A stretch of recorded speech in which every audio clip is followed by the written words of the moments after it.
Hi అండి. నేను Kishore advocate Hyderabad నుంచి అండి. నేను నిన్న ఫేస్బుక్లో ఒక వీడియో చూశాను. అది అప్లోడ్ చేసింది పవన్ కళ్యాణ్ వీరాభిమాని అని ఎన్ఆర్ఐ వెంకట్ గారు. ఆ వీడియోలో ఏముందంటే విజయసాయి రెడ్డి గారు పవన్ కళ్యాణ్ని ఫేస్బుక్లో ఏదో ఒక మెసేజ్ పెట్టి ఏదో అన్నారని చెప్పి ఈయన వీడియో తయారు చేశారు. సో బేసికల్లీ పవన్ కళ్యాణ్ని ఎవరేమన్నా కూడా ఈయన వాళ్ళ మీద విరుచుకుపడే టైపు. సో ఆ అభిమానాన్ని అప్రిషియేట్ చేస్తూనే నేను ఆయనకి రిప్లై ఇవ్వాలనుకుంటున్నాను ఈ వీడియో ద్వారా. ఆయన ప్రధానంగా ఏం ఆరోపణలు చేశారంటే, ఈ విజయసాయి రెడ్డి అనే అతను A2, జగన్మోహన్ రెడ్డి గారు అనే ఆయన A1, వీళ్ళ మీద 31 కేసులు ఉన్నాయి. వీళ్ళు నేరస్తులు, నేర చరిత్ర కలిగిన వాళ్ళు, దోచుకున్నారు, అవినీతి సొమ్ము చాలా ఉంది వాళ్ళ దగ్గర, 1,00,000 కోట్లు తిన్నారు, లేకపోతే 11,000 కోట్లు తిన్నారు, లేకపోతే ఆయన వల్ల గవర్నమెంట్కి 1,00,000 కోట్లు లాస్ వచ్చింది. ఇలా చాలా చాలా చాలా అది ఒక రకంగా ఒకనొక టైంలో అర్హతల గురించి మాట్లాడారు ఆయన. అంటే మీకేం అర్హత ఉంది, ఒక సీఎం క్యాండిడేట్గా ఓట్లు వేయమని అడిగే అర్హత మీకేముంది అని చెప్పి ఆయన అడగడం జరిగింది. అసలు పవన్ కళ్యాణ్ అనడానికి నోరెలా వచ్చింది అనేది ఆయన పాయింట్. పవన్ కళ్యాణ్ ఒక వజ్రం, ఆయన ఒక గొప్ప దైవాంశ సంభూతుడు, ఈ రకంగా ఉంటుంది ఆయన వర్షం. పవన్ కళ్యాణ్ గారు మీకు వజ్రం అయితే, వైడూర్యం అయితే, మీ నాయకుడిని మీరు ఎంత కావాలంటే అంత పోడుకోండి, దానివల్ల ఎవరికి ఏం నష్టం లేదు. పక్కన వాళ్ళని తిడితే మీ నాయకుడు ఇమేజ్ పెరుగుతుంది అని అనుకోవడం, మీకు 55 years అన్నారు, మీరు ఆపోజిట్ అంటే ఈయనని పొగడాలంటే ఆపోజిట్ వాళ్ళని తిట్టాలా చెప్పండి. మీరు అదే పందాలో మీరు ఈయనని పొగడడం అంటే ఆపోజిట్ వాళ్ళని తిట్టడం అనే ఇదిగానే ఫాలో అవుతున్నారు. మీ వీడియోస్ అన్నీ చూసా నేను. ప్రతి దాంట్లో కూడా మీరు పర్సనల్ అటాకింగ్, జగన్మోహన్ రెడ్డి గారిని ఏదో ఒకటి అంటాం, విజయసాయి రెడ్డి గారిని అలా అంటాం, అందరూ అవినీతి పరులే అంటాం. ప్రతి ఒక్కరు అవినీతి చేశారు. ఈయన ఒక్కడే, ఓన్లీ పవన్ కళ్యాణ్ ఒక్కడే ఇప్పుడు పైన నుంచి దిగొచ్చాడు ఆంధ్రప్రదేశ్ ప్రజలకు సేవ చేయడానికి. అందుకని ఆయన ఎట్టి పరిస్థితుల్లో గెలిపించుకోవాలి. మీరు ఆయన్ని గెలిపించుకోకపోతే మన కర్మ, ఇంక ఇట్లాంటి మనిషి దొరకడు అన్న బిల్డప్లో మీరు మాట్లాడుతూ ఉన్నారు. పవన్ కళ్యాణ్ అంటే నాకు కూడా ఇష్టమే. ఎందుకంటే నా చిన్నప్పుడు నేను చదువుకునే ఏజ్లో అంతా ఆయన సినిమాలు చూస్తూ నేను ఆయనకు అభిమానిగా అప్పుడు మారాను. సినిమాల్లో హీఈస్ ఏ సక్సెస్ఫుల్ పర్సన్, దానికి ఎవరు కాదనట్లేదు. నెక్స్ట్ ఆయన పర్సనల్గా ఆయన సింప్లిసిటీ, ఆయన డౌన్ టు ఎర్త్ పర్సనాలిటీ, ఆయన ఎథిక్స్, ఇవన్నీ చూసే ఆయనకి లక్షలాది అభిమానులు వచ్చారు. దాంట్లో ఎటువంటి డౌట్ లేదు, ఎవరు కాదనట్లేదు. కానీ రాజకీయాల్లో ఆయన ఒక ఫెయిల్యూర్ పర్సన్. ఎందుకు ఫెయిల్యూర్ పర్సన్ అంటే, పార్టీ ఎప్పుడో అనౌన్స్ చేశాడు ఆయన. ఎప్పుడో అనౌన్స్ చేసి అసలు దాంట్లో ఏం జరుగుతుంది ఏంటి అనేది అసలు ఆయనకి ఏమీ అవసరమే లేదు. ఆయన పార్టీ ఓపెన్ చేసిందల్లా చంద్రబాబు నాయుడికి పక్క నుండి సపోర్ట్ చేయడానికి. ఇంకంతకన్నా ఆయన చేసింది ఏమీ లేదు. ఆయనకి క్యాడర్ లేదు, ఆఫీసులు లేవు, మనుషులు లేరు, సేవలు లేవు, ఏమి ఆయన చేసిందంతా ఏమీ లేదండి. ఆయన 5 years బ్యాక్ ఎంతో ఆవేశంగా సభలు పెట్టారు. ఎంతో ఆవేశంగా జనసేన పార్టీ అనౌన్స్ చేసినప్పుడు నేను కూడా కొత్తదనం కోరుకున్నాను. నేను కూడా రాజకీయాలు నేను ఎప్పటి నుంచో చూస్తున్నాను, అబ్జర్వ్ చేస్తున్నాను నాకున్న అవగాహనతో. ఈయన వచ్చాడు పవన్ కళ్యాణ్, ఏదో చేస్తాడు, ఇంకా మంచిగా ఉంది, సరే ఓకే, రాజకీయంలో మారిపోతుంది, ఈయన ఏదో ఆవేశం ఉంది, ఈయనకి ఫైర్ ఉంది, ఏదైనా చేస్తాడు, ఏమో చేస్తారని చెప్పి చాలా ఇంట్రెస్టింగ్గా నేను కూడా చాలా రోజులు వెయిట్ చేశాను, ఈయన ఏమైనా చేస్తాడేమో అని చెప్పి.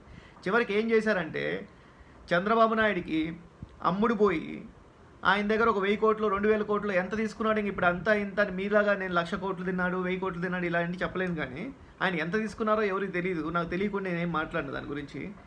ఆయన పక్కన అటెండర్ లాగా నించోని ఆయన చేస్తున్న ప్రతి వాగ్దానానికి కూడా ఈయన కూడా పక్క నుండి నేను గ్యారంటీ అని చెప్పి ప్రజల్ని మభ్యపెట్టి వాళ్ళని చివరికి ఏం చేశారు, మోసం చేశారు.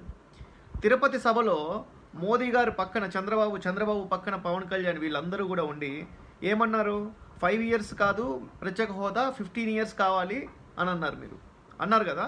అన్నప్పుడు ఈయన పక్కనే ఉన్నాడు పవన్ కళ్యాణ్ అనే వ్యక్తి. చంద్రబాబును అంటే ఆయన ఎప్పుడు మోసాలు చేస్తాడు, అబద్ధాలు చెప్తాడు, తీసి పక్కన పడేసేయండి. మన పవన్ కళ్యాణ్ ఈయన పైనుంచి దిగొచ్చిన దేవుడు కదా మీకు. మరి పవన్ కళ్యాణ్ ఇంత గొప్పవాడైనప్పుడు పక్కనే ఉండి వాగ్దానం ఇప్పించాడు చంద్రబాబుకి, దగ్గరుండి అందరు ఓట్లు వేయించారు. పోయినసారి వైఎస్ఆర్సీపీకి మన టీడీపీకి వ్యత్యాసం ఎంత? 1.5%. సో ఆ 1.5% పవన్ కళ్యాణ్ గారి ద్వారా వచ్చినాయి అని చెప్పి నేను నమ్ముతున్నాను. ప్రజలందరూ కూడా నమ్ముతున్నారు పవన్ కళ్యాణ్ ఉండడం బట్టే చంద్రబాబు నాయుడు అధికారంలోకి వచ్చాడు అని. మరి అంత ఇమేజ్ ఉంది, అంత దగ్గరుండి గెలిపించాడు. చాలాసార్లు ఆయన కూడా చెప్పాడు, నేను భుజాలు ఎత్తుకొని మోసాను, నేను గెలిపించానని చెప్పి. మరి చంద్రబాబు నాయుడు అధికారంలోకి వచ్చిన తర్వాత ఇచ్చిన హామీలు, చెప్పినవి, మేనిఫెస్టోలో పెట్టినవి చెయ్యకపోయేసరికి ఈయన ఏం చేశాడు పక్క నుండి? చెప్పండి. మరి నేను పూచి నేను గ్యారంటీ అని చెప్పి ఒక్కాడించాడు ఆయన ఆ రోజున సభలో ప్రతిసారి. మరి ఆయన వాగ్దానాలు చేసిన మేనిఫెస్టోలో చెప్పినవన్నీ చేపించాడా? రుణమాఫీ చేపించాడా? డ్వాక్రా మహిళల రుణాలు చేపిస్తాను, అది చేపించాడా? అది లేదు. అసలు ఏం చేశాడు ఆయన? నిరుద్యోగ భృతి ఇస్తా అన్నారు, ఉద్యోగాలు కల్పిస్తా అన్నారు, సింగపూర్ చేస్తా అన్నారు, జపాన్ చేస్తా అన్నారు. ఆయన ఏమీ చేయలేదు. అక్కడ ఆంధ్రప్రదేశ్లో ఇప్పటిదాకా ఒక పర్మనెంట్ బిల్డింగ్ లేదు. టెంపరీ బిల్డింగ్లకే వేల కోట్లు అన్నీ ఖర్చు పెడుతున్నారు. అవన్నీ రేపు నార్మల్గా ఆఫీసులకో దేనికో వాడుకుంటారు అవి టెంపరీ బిల్డింగ్స్. దానికే వందల కోట్లు, అడుగు 11,000 రూపాయలు ఖర్చు పెడుతున్నారు. ఇంత అవినీతి జరుగుతుంది పక్కన. ఈయన పక్కనే ఉన్నాడు. ప్రత్యేక హోదా అన్నారు, ప్రత్యేక హోదా రాలేదు. అది ప్రత్యేక హోదా వద్దు, ప్రత్యేక ప్యాకేజ్ చాలని చెప్పి సెంట్రల్ గవర్నమెంట్ దగ్గర ఈయనే తల వంచేస్తే ఇంకా వాళ్ళు ఎందుకు ఇస్తారు? ఈయనే ఓకే అన్నాడు కదా ప్రత్యేక ప్యాకేజ్కి. మరి ఇప్పుడు ఈయన ఏం చేసినట్టు పక్క నుండి ఇవన్నీ చెప్పండి. ఇప్పుడు మీరు అంటున్నారు A1 A2 అని చెప్పి. జగన్మోహన్ రెడ్డి గారి మీద 31 కేసులు కాదు, 31,000 కేసులు ఉన్నా కూడా, వింటున్నారా మీరు? 31 కాదు, 31,000 కేసులు ఉన్నా కూడా అవి కేసులే. అవి ట్రయల్ జరిగి ఎప్పుడైతే న్యాయస్థానం ఆయనకి శిక్ష ఖరారు చేస్తుందో ఆ రోజే ఆయన నేరస్తుడు అని పిలువబడతాడు. మీరు లీగాలిటీలో తెలుసుకోండి. మీకు అడ్వకేట్కి ఆడిటర్కి తేడా లేదు. ఇది విజయసాయి రెడ్డి గారు ఆడిటర్ అండి, నాట్ అడ్వకేట్. అది తెలుసుకోండి, ఒకసారి వెరిఫై చేసుకోండి మీరు ఆయన రికార్డు. సో ఎప్పుడైతే నేరం రుజువు చేయబడుతుందో ఆ రోజే, అప్పుడే మీరు ఆయన్ని నేరస్తుడు అని పిలవాలి. మీరే కాదు, ప్రపంచమంతా అంతే పిలవాలి. అప్పటిదాకా ఆయన ముద్దాయి. 31 కేసుల్లో ఆయన ముద్దాయి. ఆయన మీద ఆరోపణలు ఉన్నాయి. ఆయన తరపున ఆయన లాయర్లు ఫైట్ చేస్తారు, గవర్నమెంట్ తరపున గవర్నమెంట్ వాళ్ళు ఫైట్ చేస్తారు. ఎవరు గెలుస్తారో ఏంటో, తీర్పు ఏంటో అనేది తర్వాత తెలుస్తుంది. మీరేమన్నా జడ్జా? మీరు సుప్రీంకోర్టు జడ్జా ఏంటి? మీరెవరండి డిసైడ్ చేయడానికి ఆయన అవినీతి చేశాడు, డబ్బులు తీసుకున్నాడని చెప్పి? మీకేముంది అసలు? మీరు హైకోర్టు జడ్జా, సుప్రీంకోర్టు జడ్జా? ఏ జడ్జి మీరు? మీకు మాట్లాడాలనుకుంటే, మీరు జనసేనకు సపోర్ట్ ఇచ్చుకోవాలనుకుంటే మీరు వచ్చేసేయండి, ఆంధ్రప్రదేశ్కి వచ్చేసి జనసేన కండువ కప్పుకొని అఫీషియల్గా స్పోక్స్ పర్సన్ లాగా మాట్లాడండి. ఎవరు వద్దన్నారు దానికి? మీ నాయకుడిని పోడుకోవడానికి ఆపోజిట్ వాళ్ళని దొంగ అని చెప్పి అనడానికి మీరెవరు అసలు? మీరు చూసారా? పోనీ మీరు చూసారంటే ఆయన తిన్నది 30,000 కోట్లు, లేకపోతే 50,000 కోట్లు, 1,00,000 కోట్లు అంటున్నారు కదా. మీరు ఇంత పక్కాగా అంటున్నారు కదా, దోచుకున్నారు కాబట్టి 9 ఏళ్ళ నుంచి జైలు తిరుగుతున్నారు. ఆయన అరెస్ట్ చేసింది 27th May 2012, అంటే 7 years కూడా కాలేదు ఇప్పటికి. మీరేమో 9 years నుంచి తిరుగుతున్నారు అన్నారు. అది మిస్టేక్ అనుకోండి, సరే వదిలేసేయండి దాని గురించి. మీరు ఆయన్ని ఏమీ చేయలేదు, ఇంకా తీర్పు రాలేదు, సుప్రీంకోర్టు నుంచి తీర్పు రాలేదు, లేకపోతే హైకోర్టు నుంచి తీర్పు రాలేదు. ఏదైతే విచారం జరుగుతుందో నాంపల్లి, అక్కడి నుంచి కూడా తీర్పు, ఏ తీర్పు రాకుండా మీరు ఆయన్ని తినేశారు అని ఇంత గట్టిగా చెప్తున్నారు. మీరు ఒక విట్నెస్గా ఇంప్లీడ్ అవ్వండి దాంట్లో. మీరు చెప్పండి, మిమ్మల్ని విట్నెస్గా మీరే వచ్చి, లేకపోతే మీరు సిబిఐ దగ్గర చెప్పండి, నేను సాక్ష్యం అండి, ఆయన తిన్నది నేను చూశాను, నేనే సాక్ష్యం, నేను ఐఎమ్ ద విట్నెస్ అని చెప్పి మీరు ఒప్పుకొని చెప్పండి. లేకపోతే అక్కడ మీరు ఆయన మీద నేర ఆరోపణలు ఉన్నాయి, 31 కేసులు ఉన్నాయని చెప్పి ఇట్లా చెప్తున్నారు మీరు. అది ఇంకా తీర్పు కూడా అవ్వలేదు. మరి చంద్రబాబు నాయుడు పవన్ కళ్యాణ్ని పక్కన పెట్టుకొని ఎన్ని వాగ్దానాలు చేశారు ప్రజలకి, ఆంధ్రప్రదేశ్ ప్రజలకి ఎన్ని చేస్తానని చెప్పారు? అవన్నీ చేశారా? చెప్పినవి చేయకపోతే క్రిమినల్ బ్రీచ్ ఆఫ్ ట్రస్ట్ కిందకు వస్తుంది. అది చెప్పినవి చేయకపోతే నమ్మక ద్రోహం కిందకు వస్తుంది అది. సో అంత నమ్మక ద్రోహం చేసినప్పుడు చంద్రబాబు నాయుడు అనే ఆయనని A1గా పెట్టాలి. ఆయనకి పక్కనే ఉండి ఈయన హెల్ప్ చేశారు కదా. ఈయన నేను పూచి నేను గ్యారంటీ అని చెప్పి అంత ఆవేశంగా స్పీచ్లు ఇచ్చారు కదా ఆ రోజున. అప్పుడు ఏమవుతుందో తెలుసా? అంత హెల్ప్ చేసి చేయనందుకు ఈయన ఏమవుతారు? ఈయన A2 అవుతారు. సో నిజమైన A2 ఇప్పుడు మీరు ఎట్లయితే మీరు విజయసాయి రెడ్డి గారిని A2 అన్నారో, ఇక్కడ A2 పవన్ కళ్యాణ్, A1 చంద్రబాబు నాయుడు గారు అయితే ఆయన చేసిన మోసానికి ప్రజలకి, A2 వచ్చి పవన్ కళ్యాణ్ అవుతారు. ఇంకేమవరు, వేరే వాళ్ళు ఎవరు లేరు. ఇంకా ఈయనను నమ్మి చంద్రబాబు నాయుడిని నమ్మే 5 ఏళ్ళు ప్రజలు ఆయన చేతిలో పెట్టారు. ఏదో చేస్తారు, ఏమేమో చేస్తాడు, హైదరాబాద్కి అంత చేశాడు, ఇంత చేశాడు అని చెప్పి. ఆయన ఎన్ని మాటలు చెప్పినా, రైతులకు రుణమాఫీ ప్రకటించినా కూడా, ఇంత చేసినా కూడా ఆయనకి పర్సంటేజ్ వచ్చింది తేడా 1.5%. అది కూడా పవన్ కళ్యాణ్ వల్లే వచ్చింది. అది మరి వీళ్ళిద్దరు కలిసి రాష్ట్రాన్ని మోసం చేశారు. ఆయన రాజకీయాల్లో ఉన్నా లేకున్నా చేసిందేం లేదు పవన్ కళ్యాణ్ గారు. కామన్ మ్యాన్ ప్రొటెక్షన్ ఫోర్స్ అని చెప్పి ఎంత ఆవేశంగా చేశారంటే ఆ రోజున, మేమందరం ఇంత ఆవేశంగా చేస్తున్నారు, ఇంత ఉంది, ఇంతకన్నా మంచి చేస్తారేమో, ఓకే మంచి చేస్తే చూద్దాము, వెయిట్ చేద్దాం, సపోర్ట్ చేద్దామని చెప్పి ప్రతి ఒక్కళ్ళం అనుకుంటాం. మేము మంచి చేసే వాళ్ళని ఎవరిని కూడా తప్పు పట్టాం. వాళ్ళు మంచి చేస్తే మంచి చేశారని చెప్తారు ప్రజలు, చెడు చేస్తే చెడు చేశారని చెప్తారు ప్రజలు. మీరు ప్రజల అమాయకులేం గారు, మీరే ఉత్సాహపరుస్తున్నారు, చైతన్యపరుస్తున్నారు ప్రజల్ని, మంచిదే అది. సో ఉత్సాహం పరిచినప్పుడు పవన్ కళ్యాణ్ అనే ఆయన ఏం చేశారు అని వాళ్ళు కూడా చూస్తారుగా, ఏం చేశారో. మరి ఏం చేశారని చెప్పి గూగుల్ కొడితే పవన్ కళ్యాణ్ గారు ఏం చేశారు? కామన్ మ్యాన్ ప్రొటెక్షన్ ఫోర్స్ అని చెప్పి 1 crore రూపీస్ వెంటనే ట్రాన్స్ఫర్ చేశా అని చెప్పి అన్నారు. దానికి ఏమయ్యాయి ఆ ₹1 కోటి? ఎంతమంది ఖర్చు పెట్టారు చెప్పండి మీరు? మీకు అది ఒకసారి కనుక్కోండి, ఎంతమంది ఖర్చు పెట్టారండి మీరు. ఆ ఒకసారి బ్యాంక్ స్టేట్మెంట్ ఇవ్వండి, ఎంతమందికి సేవ చేశారు మీరు, అసలు ఏమైంది అది కామన్ మ్యాన్ ప్రొటెక్షన్ ఫోర్సు. సరే జనసేన పెట్టారు, జనసేనకి కార్యాచరణ ఏముంది, ఏం చేశారు మీరు? ఈ 5 ఏళ్లలో మీ గవర్నమెంట్ మీ చేతుల్లో ఉంది, చంద్రబాబు నాయుడు మీ వాళ్ళే, మీరు ఏం చెప్తే అది వింటారు. మరి ఏమైనా చేయగలిగారా మీరు? ఏమీ చేయలేదు. సినిమాలో మాత్రం చేస్తారు. కెమెరామెన్ రాంబాబులో క్లైమాక్స్లో అందరిని పిలిచి నువ్వు రా రా రా అని చెప్పి పిలిచారు అందరినీ. అందరు కలిసి వస్తారు, ఒక్కొక్క అడుగు వేస్తుంటే అక్కడ బిల్డింగ్ సునామీ వచ్చినట్టు, భూకంపం వచ్చినట్టు అయిపోతుంది అక్కడ బిల్డింగ్. మీరు ప్రత్యేక హోదా కావాలంటే ఈయన ఈ 5 ఏళ్లలో ఇప్పుడు చంద్రబాబు నాయుడు మోసం చేస్తున్నాడని తెలుసు, ప్రత్యేక ప్యాకేజ్ వద్దంటున్నాడు, ప్రత్యేక హోదా వద్దు, ప్రత్యేక ప్యాకేజ్ కావాలంటున్నాడని తెలుసు. అన్నీ తెలిసి ఈయన కామ్గా పక్కన కూర్చొని అట్లా పాముగా నిలబడపోతే ఈయనకి ఇంత మీరన్నట్టు దైవుడే అనుకోండి ఈయన. అట్లాంటి అన్నప్పుడు ప్రజలందరినీ తీసుకొని రోడ్డు మీదకి వెళ్ళాడా? పవన్ కళ్యాణ్ పిలిస్తే ఓన్లీ సినిమాల్లోనే వస్తారనుకుంటున్నారా ప్రజలు? బయట కూడా వస్తారు, పిలిస్తే వస్తారు. మరి ఒకేసారి 1 కోటి మందిని తీసుకుని వెళ్ళి రోడ్డు మీద కూర్చుంటే, ధర్నా చేస్తే సెంట్రల్ గవర్నమెంట్ 5 నిమిషాల్లో ఇస్తుందండి ప్రత్యేక హోదా. కేసీఆర్ గారు ఆమరణ నిరాహార దీక్ష చేశారు ఇక్కడ హైదరాబాద్లో, ఆయన ఒక్కడే చేశాడు ఆమరణ నిరాహార దీక్ష. దానికి మనం తెలంగాణ స్టేట్ వచ్చింది. ఇప్పుడు తెలంగాణలో ఉంటున్నాం, హాయిగా ఉంటున్నాం. ఇక్కడ తెలంగాణలో తెరుతారు ఇప్పుడేమో. ఆయనేమో పోయి ఆంధ్రాలో ఇల్లు కట్టుకొని అక్కడికి వెళ్ళిపోయి, మేము ఇక్కడ సెటిలర్స్, మేము గుంటూరు నుంచి వచ్చి ఇక్కడ సెటిల్ అయ్యాను నేను. ఇప్పుడు కేసీఆర్ గారిని తిడతారు, ఆంధ్ర వాళ్ళని కొడుతున్నారు, ఆంధ్ర వాళ్ళని బెదిరిస్తారంటే అసలు ఇంతవరకు నేను ఇక్కడ హైదరాబాద్లో ఉన్న రిక్షావాడి దగ్గర నుంచి బెంజ్ కారులో తిరిగేవాడి వరకు నువ్వు ఆంధ్రోడివి అనే ఫీలింగ్ ఎవరికి లేదండి. ఇక్కడ అందరు హాయిగా ఉన్నారు. మీ రాజకీయాల కోసం మళ్ళీ ఇదొకటి. అక్కడికి వెళ్ళి కేసీఆర్ నీ పెత్తనం ఏంటి అంటే, కేసీఆర్ పెత్తనం అంటే ఇప్పుడు పక్కనే స్టేట్ అండి ఇది, తెలంగాణ ఆంధ్ర, ఇద్దరం తెలుగు వాళ్ళమే, అందరం కలిసి ఉండాల్సిన వాళ్ళమే. రేపొద్దున వాళ్ళకి అవసరం వస్తే మనకు అవసరం వస్తే వాళ్ళకి, ఇట్లా హెల్ప్ చేసుకోవాల్సిన వాళ్ళమే మనం. మీరు ఎంతసేపటికి ఈయన రిటర్న్ గిఫ్ట్ ఇస్తానన్న ఒక మాటకి చంద్రబాబు నాయుడు గారు అది పట్టుకొని కేసీఆర్ని ఎంత తిడితే అంత మనకి ఫెచ్చింగ్ అవుతుంది, కేసీఆర్ని ఎన్నిసార్లు మనం కేసీఆర్ని తిడితే అన్ని ఓట్లు ఎక్కువ వస్తాయని ఆయన ఒక పిచ్చి భ్రమలో అట్లా బతుకుతూ ఉన్నాడు ఆయన. మీరు అన్నట్టు మీరు ఈ పెత్తనం అక్కడికి వస్తుందని అనుకుంటే, మీరు ఉమర్ అబ్దుల్లా వీన్ని పీల్చుకుంటున్నారు ప్రచారానికి. ఈయన బీఎస్పీతో పెట్టుకున్నాడు, బీఎస్పీ వాళ్ళకి సీట్లు. బీఎస్పీ ఎవరండి? మాయావతి. ఆమెకు ఎన్ని కేసులు ఉన్నాయి తెలుసా ఆమెది?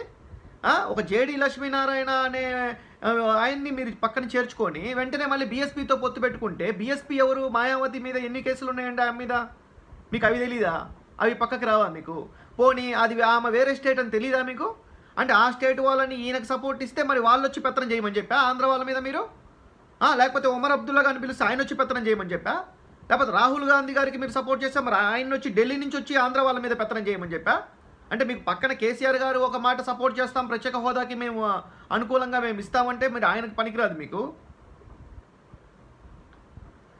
ఎక్కడో ఉన్న ఢిల్లీలో వాళ్ళు వచ్చి పెత్తనం చేస్తారంటే మీకు ఓకే. అది ఎంతవరకు సమంజసం, అది ఎంతవరకు సబబు? అది చెప్పండి మీరు, ఎట్లా అనుకుంటున్నారో మీరు చెప్పండి. మరి మీరు ఒక పక్కన రేపు ప్రత్యేక హోదా కోసం ఓటింగ్ అంటూ పెడితే పార్లమెంట్లో ఎన్ని ఎక్కువ ఓట్లు వస్తే, ఎంత ఎక్కువ మంది ఎంపీలు ఓటేస్తే మనకి ప్రత్యేక హోదా వస్తుంది, హైయెస్ట్ మెజారిటీ రావాలి. అంటే రేపు పొద్దున వీళ్ళు పెట్టుకునే గొడవలకి, అంటే మనకి కేసీఆర్ గారికి 16 పార్లమెంటరీ సీట్లు, ఎంఐఎంకి ఒక సీటు, 17 ఉన్నాయి వాళ్ళ దగ్గర ఎంపీ సీట్స్. అంటే ఆ 17 ఓట్స్ మనకు పనికిరాదా అండి? మనకు అవసరం లేదా ఆ 17 ఓట్స్? అంటే పక్క రాష్ట్రం వాళ్ళే అవసరం లేదు మనకి, మన సొంత తెలుగు వాళ్ళే అవసరం లేదు మనకి. మీరు ఎక్కడి నుంచో ఢిల్లీ నుంచి, కాశ్మీర్ నుంచి వాళ్ళని వీళ్ళని పిలుచుకొచ్చి ప్రచారాలు చేసుకుంటారు మీరు. అంటే వాళ్ళందరూ వచ్చి రేపు పొద్దున ఆంధ్రలో మీకు పెత్తనం చేయాలి, మేము అంట్లో చూస్తూ కూర్చోవాలి అందరం. మీరు అన్నారు కదా ఇంగిత జ్ఞానం ఉంటే పవన్ కళ్యాణ్ అన్నది. అసలు ఆయన ఏం చేశారండి రాజకీయాల్లో? అసలు ఆయన చేసింది ఏంటి మీరు చెప్పండి. ఆయన చేసింది ఏంటో చెప్పండి. నేను అబ్జర్వ్ చేస్తూనే ఉన్నాను, ఎన్ని సంవత్సరాల నుంచి ఆయన చూస్తూ ఉన్నాను. ఆయన ప్రతి మూమెంట్ తెలుసు, ప్రతి సభ తెలుసు, జనసేన పార్టీ పెట్టినప్పటి నుంచి తెలుసు. జనసేనలో చాలామంది ఉన్నారు, మా ఫ్రెండ్స్, మా తెలిసిన వాళ్ళు, మా వాళ్ళు అందరూ ఉన్నారు, నాకు తెలిసిన వాళ్ళు చాలామంది అభిమానిస్తారు. అసలు ఆయన రాజకీయాల్లో వచ్చి చేసింది ఏంటి? ఆయన నిజంగా హీరో అనిపించుకోవాలంటే, సినిమాల్లో హీరో వేరు, నిజమైన హీరో అనిపించుకోవాలంటే ఆయన ఈ 5 ఏళ్లలోనే చంద్రబాబు నాయుడికి ఎదురు తిరిగి ఆయన్ని ఎట్టి పరిస్థితుల్లో ఇబ్బంది పెట్టి ప్రత్యేక హోదా తెప్పించాల్సింది. మళ్ళీ ప్రత్యేక హోదా తెప్పిస్తామని ఇంకొక 5 ఏళ్ళు ఎక్కడ నమ్మమంటారండి వీళ్ళని? ఎన్నిసార్లు నమ్మి ప్రజలు మోసపోతారు చెప్పండి మీరు. ఇప్పుడు నేను పలానా వాళ్ళకు ఓటేయండి, వీళ్ళకి ఓటేయండి అని మీలాగా డైరెక్ట్గా మేము చెప్పట్లేదు, జనసేనకే ఓటేయండి అనేది. ప్రజలు ఆలోచిస్తారు ఎవరికి ఓటేయాలి ఏంటి అనేది ప్రజలకి బాగా తెలుసు.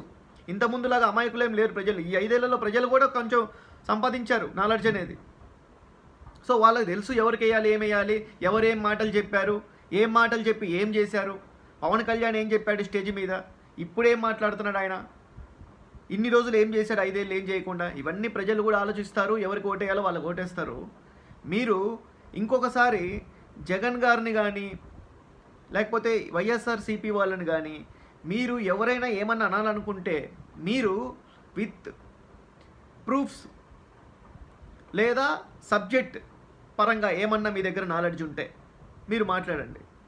మీరు అది తీసేసి ఎంతసేపటికి అక్కడ మన లైన్ చివర టీ స్టాల్ దగ్గర మాట్లాడుకుంటూ ఉంటారు. ఎవరు చదువుకోని వాళ్ళు, ఎవరో వాళ్ళు మామూలు వాళ్ళు, ఎవరికి జ్ఞానం తెలీదు, ఏంటో తెలీదు, వాళ్ళ లోకం చిన్నది పాపం, వాళ్ళకి తెలిసిన నాలెడ్జ్ చిన్నది.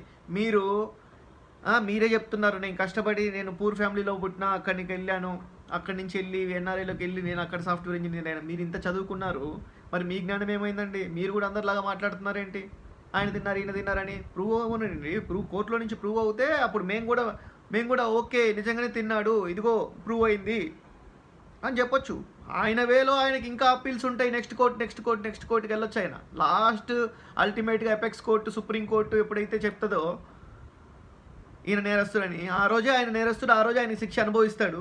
బట్ మీ ఒక్క కోర్టు అయినా శిక్ష ఏమని చెప్పండి, 1 year అయినా ఏమని చెప్పండి శిక్ష, మేము నమ్ముతాం ఆయన నేరస్తుడు అని చెప్పి. మీరు అంతవరకు కూడా ఆయన్ని ఎటువంటి పరిస్థితుల్లో కూడా ఆయన తిన్నారు కానీ, ఆయన నేరస్తుడని కానీ అనడానికి మీకు ఎటువంటి హక్కు లేదండి. ఆయన ముద్దాయే, ముమ్మాటికి ముద్దాయే. ఆయనకి ఎప్పుడైతే కోర్టు శిక్ష ఖరారు చేస్తుందో ఆ రోజే నేరస్తుడని పిలవాలి ఆయన్ని. సో అంతవరకు ఆయన నేరస్తుడు కాదు, ఆయన ముద్దాయే. అర్థమైందండి? అది మీరు తెలుసుకోండి, మీరు తెలుసుకొని మాట్లాడండి. తెలుసుకొని మాట్లాడితే, కరెక్ట్గా మాట్లాడితే, సబ్జెక్ట్ పరంగా మాట్లాడితే బాగుంటుంది. లేదు పవన్ కళ్యాణ్ ఎవరేమన్నా కూడా నేను అటాక్ చేసేస్తా, నేను వెంటనే ఇంకా వాళ్ళని ఏ పదాలతో మాట్లాడమంటాం ఆ పదాలతో మాట్లాడేస్తా అట్లా అంటారంటే నేను అది మీ విజ్ఞతకే వదిలేస్తున్నాను, మీ ఏజ్కే వదిలేస్తున్నాను. మేము అది మీరు ఎంతవరకు మీరు ఇది చేసుకుంటారో చూడండి, మీరే ఆలోచించుకొని మీరు దాన్ని బట్టి బిహేవ్ చేయండి. అది ఓకేనండి. థ్యాంక్ యూ అండి. బాయ్.